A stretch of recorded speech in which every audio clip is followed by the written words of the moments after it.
Bu aliyani bilmagan odam bo'lmasa kerak. Ganga maroshidan kelaverishinglarda o'rtada bitta svetofor qo'yilgan. Shu svetofordan kirishinglarda chap tomondagi mana shu domdan ikki xonali uyimizni bitta obzor qilib ko'ramiz. Uyga kirishinglardan o'zi aslida devor bo'ladi. Bu prixoshkasini o'rni.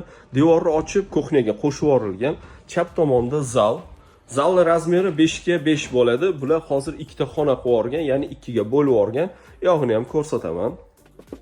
Bu kuxnyaning ko'rinishi, hozirgi holati. 70 sm ga 7 metrlik uzun balkon bo'lgan. Balkonni ochib, bu xonaga qo'shib yuborilgan. Ya'ni bitta xonani ikkiga bo'lib, ikkita xona qilib qo'yilgan. Bu oynadan ko'rinishi. Bu yerda spalnya xona. Mana spalnya xona o'zini holatida turibdi, hech qanaqa buzilmagan. Qandoq bo'lsa shundoqligicha. Vannasi, bu yerda hojatxonasi. Hurmatli kuzatuvchilar, uyimizni joylashgan manzili juda ham yaxshi joyda. Narxiga keladigan bo'lsa, telefon qilsanglar, kelishib olinadigan narxda bemalol telefon qilib aloqaga chiqsanglar bo'ladi.